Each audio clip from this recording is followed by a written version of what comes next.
Tuesday, March 17th, 2026. The S&P 500 is at 6,631. The market is green today. 2 days of gains after 3 consecutive weeks of losses. And I need to tell you something important about what that bounce actually means.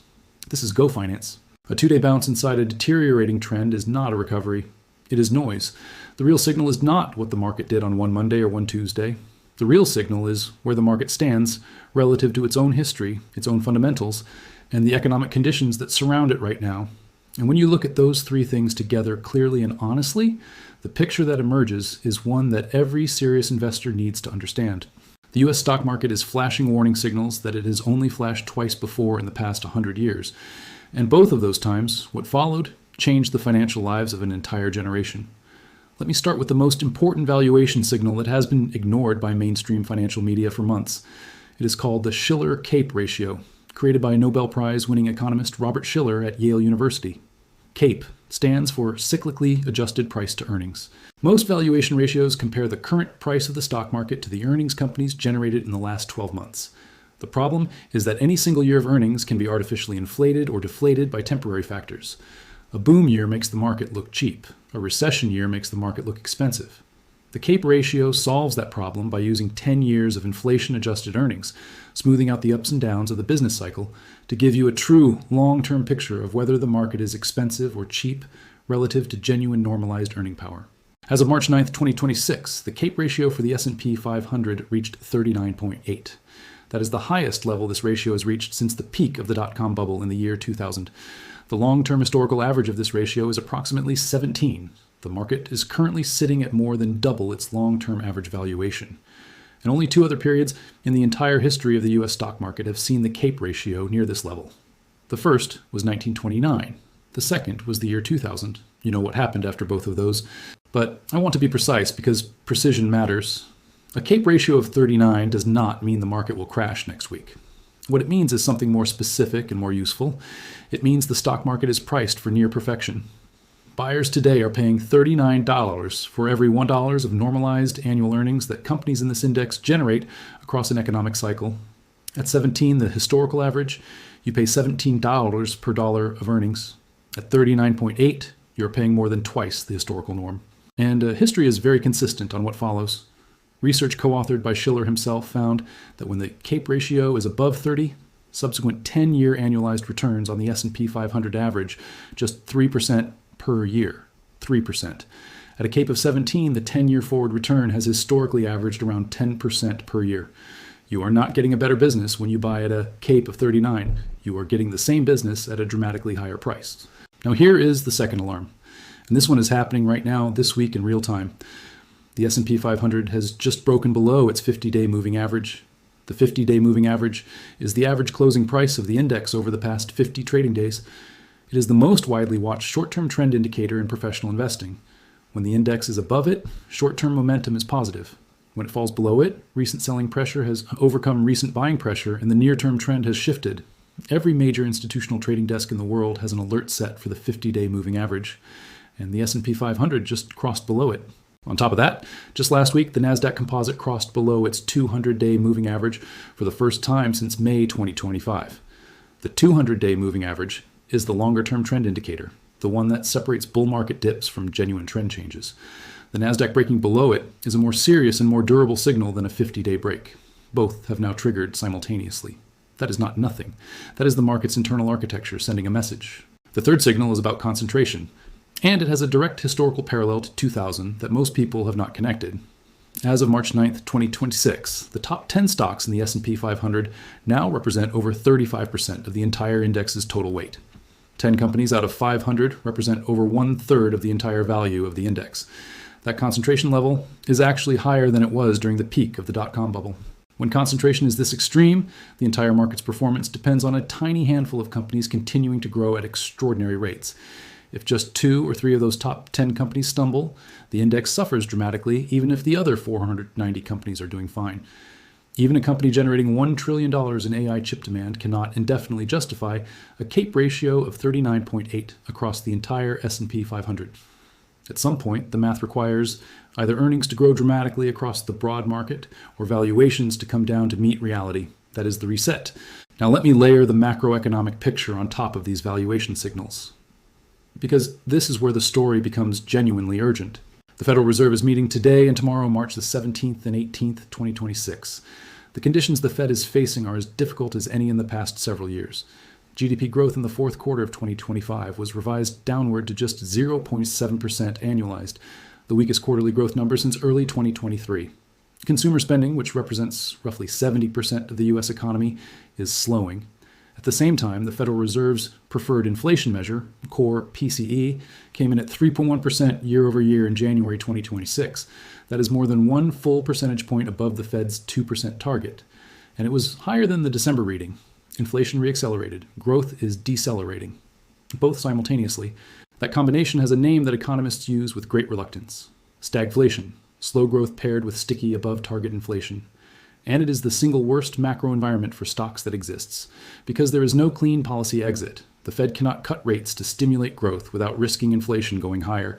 It cannot raise rates to kill inflation without risking a recession. And it cannot stay on hold indefinitely without eroding its credibility. Tomorrow's rate decision is expected to be a hold, with a 99.2% probability according to the CME FedWatch tool. But the number that will actually move markets is not the rate decision. It is the dot plot. The dot plot is a chart the Federal Reserve releases 4 times a year alongside its rate decisions. It shows where each individual FOMC member projects interest rates going over the next 3 years. In December 2025, the dot plot suggested 2 potential rate cuts in 2026. Goldman Sachs last week moved its forecast for the first cut from June all the way back to September. JP Morgan is now calling for just 1 cut pushed to December. These are the 2 largest investment banks in the world. If tomorrow's dot plot confirms what they are projecting, you will see an immediate repricing in the bond market and a knock-on effect on growth stocks. Every quarter-point reduction in expected rate cuts raises the discount rate analysts use to calculate the present value of future corporate earnings. When you discount future earnings at a higher rate, the present value of those future earnings goes down. Growth stocks get cheaper on paper, not because anything changed in the business, but because the interest rate environment changed. And then there is oil. Brent crude is trading above $103 per barrel right now. WTI above $95. The Strait of Hormuz, through which approximately 20% of the world's total oil supply passes, remains under threat of disruption. President Trump suggested on Monday that he thinks the conflict could wind down relatively soon, and that comment helped fuel yesterday's relief rally. But today, oil has resumed its advance, suggesting traders are not fully confident in a quick resolution. Triple-digit oil prices do not just raise gasoline prices. They raise the cost of manufacturing, transportation, agriculture, and utilities. They push inflation higher, and higher inflation means the Fed stays higher for longer, which means higher discount rates, which means lower valuations on growth stocks. Every dollar that oil stays elevated is another argument against the multiple expansion story that has driven the stock market to a KP ratio of 39.8. Now I want to give you something that most financial videos refuse to do: honest intellectual balance. Because this market is not one-sided. There are genuine reasons why bulls have a case, and you deserve to hear it fairly stated. Wedbush Securities analyst Dan Ives, one of the most prominent technology bulls on Wall Street, said last week that he believes technology stocks have bottomed amid the Iran conflict. His view is that the AI infrastructure build-out is not a bubble, but a genuine productivity revolution that will deliver real tangible earnings growth over the next 3 to 5 years at a scale that has no historical precedent. He points to NVIDIA's GTC conference where Jensen Huang revealed $1 trillion in AI chip orders as evidence that the demand side of the AI story is intact and accelerating. Airlines like Delta, American, and JetBlue raised their first quarter revenue guidance, citing strong consumer and corporate demand. Delta specifically guided for high single-digit first quarter revenue growth. That is a consumer who is still spending, still traveling, still engaged with the economy. These are not fabricated data points. They are real signals that the economy has genuine pockets of strength. U.S. Bank's Asset Management Group put it this way in their latest research note. Historically, the S&P 500 has experienced average intra-year declines of roughly 14% since 1990, even in years that ended positive. And the pullback we are seeing reflects rising geopolitical risk tied to the Iran conflict, which has pushed energy prices higher and disrupted global trade routes. But those pressures have increased short-term uncertainty without yet undermining economic growth, consumer spending, or corporate earnings. Their conclusion is that whether this volatility becomes a market correction depends on duration, not headlines alone. That is an intellectually honest and well-calibrated view, and it deserves to be heard alongside the valuation warning signals. So here's the tension at the core of this market right now, stated as simply and honestly as I can state it. The US stock market is priced at a CAPE ratio of 39, which is the highest in 25 years, and historically associated with periods of significantly below average forward returns. At the same time, the underlying companies driving the index, particularly in AI and technology, are generating real revenue, real profits, and in NVIDIA's case, genuine trillion-dollar demand for their products. The valuation is historically dangerous. The underlying business fundamentals are genuinely strong. The question that this week's FOMC meeting is going to start answering is which of those two truths wins in the next 12 months. And the mechanism by which that question gets answered is the interest rate environment. If rates stay high because of oil and inflation, valuations get compressed regardless of how good the business fundamentals are. If rates eventually come down, the valuation pressure eases and the strong business fundamentals can shine through. Okay, that is the fork in the road. That is why this week matters. Let me now tell you what the word reset actually means in practical terms, because I think it is the most important part of this entire video. A market reset is not a stock market crash. It is a repricing, a recalibration of expectations. It is the process by which the distance between what the market is priced at and what the underlying earnings can actually justify gets closed. And that closing can happen in two ways. The first way is prices fall to meet earnings. The market drops, valuations compress, and the CAPE ratio comes down from 39 to something closer to its historical average. The second way is earnings grow to meet prices. Companies deliver such extraordinary earnings growth over the next several years that the current price, even at a CAPE of 39, turns out to be justified in retrospect. The AI bull case is essentially the second argument. History, however, is much more littered with examples of the first than the second. The internet did change the world. Amazon did become one of the greatest businesses in history, but stocks still fell 40 to 80% between 2000 and 2002 before recovering. The technology was real. The valuation was still too high. The most important practical question is not whether a reset happens. The data strongly suggests one is already underway.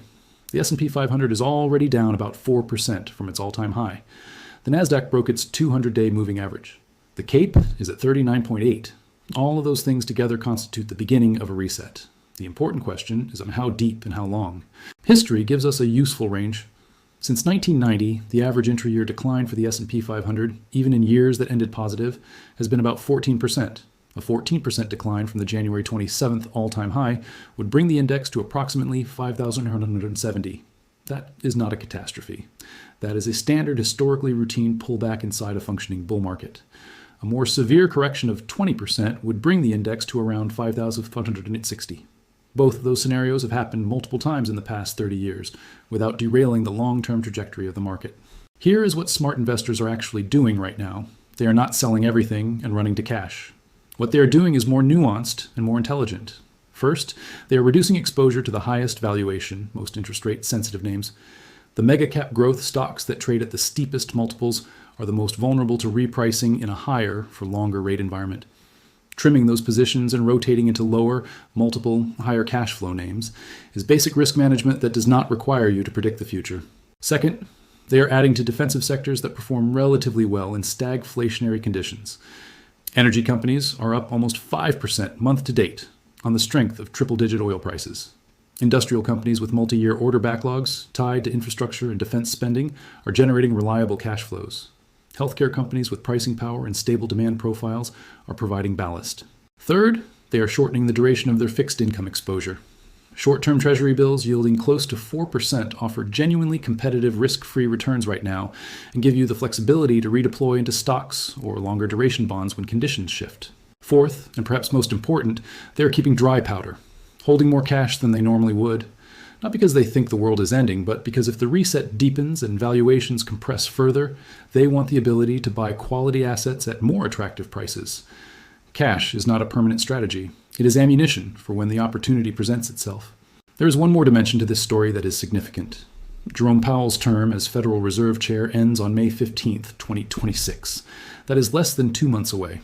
President Trump has nominated Kevin Warsh, a former Fed governor, to succeed him. Warsh has a historically hawkish reputation when it comes to inflation. He favors a more aggressive reduction of the Fed's balance sheet and a tighter monetary policy stance than Powell has maintained. The transition at the top of the most powerful central bank in the world, happening in the middle of a stagflationary environment, an oil shock, and the highest stock market valuations in 25 years, is a genuinely important risk factor that most retail investors are not pricing in, Markets hate leadership uncertainty. They hate it even more when the person taking over has a known preference for tighter financial conditions. Here's what I think you should take from all of this. The US stock market is undergoing a reset. That reset is being driven by 4 forces operating simultaneously right now. Number 1, historically elevated valuations, with a CAPE ratio of 39.8, the highest since the dot-com bubble. Number 2, a macro environment of stagflation with GDP growth near 0.7% and core PCE at 3.1%, leaving the Federal Reserve with no clean policy options. Number 3, an oil shock above $100 per barrel driven by the Iran conflict, which is inflationary and therefore keeps rates elevated. Number 4, a Fed chair transition in less than 2 months to a potentially more hawkish successor, creating policy uncertainty at exactly the wrong time. None of these forces requires a catastrophic outcome to produce a meaningful reset in valuations. They simply require time, patience, and the market's gradual recognition that earnings growth needs to catch up to prices, or prices need to come down to meet earnings. What this week specifically determines is the trajectory. If Jerome Powell signals tomorrow that the Fed is still on track for rate cuts later this year, even just one cut in late 2026, markets will likely stabilize, and the reset will be gradual. If the dot plot is materially more hawkish, if it signals 0 cuts in 2026, or if Powell's language suggests genuine worry about re-acceleration of inflation, the reset becomes more abrupt. Oil, meanwhile, is the wild card that is genuinely unpredictable. A ceasefire or diplomatic breakthrough that allows Strait of Hormuz traffic to normalize could see oil prices fall sharply and take significant inflationary pressure off the table. A further escalation would be the opposite. Either way, the underlying valuation issue does not go away in a single week. A CAPE ratio of 39.8 normalizes over months and years, not days. The S&P 500 has been, over the course of every economic cycle since its creation, one of the greatest wealth-building instruments in human history. Patient capital that buys quality assets at reasonable prices during periods of market stress has always been rewarded in the long run. What gets destroyed is not patience. What gets destroyed is overleverage, concentration in high valuation names, bought at peak prices with no margin for error, and the panic that leads people to sell at the bottom of a correction right before the recovery begins. Watch what happens tomorrow, March 18th. Watch the dot plot, watch the language around inflation, watch Jerome Powell's press conference, watch oil prices. All of those things together will tell you whether this reset is gradual or accelerated.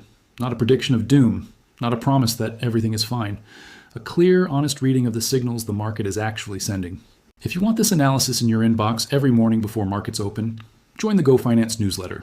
Every day before the session starts, you get a direct summary of what is moving markets, what the data says, and what to watch. No noise, no headlines, just the information that matters before anyone else has it. The link is in the description and in the first comment below. Subscribe, turn on notifications. Data before price, Go Finance.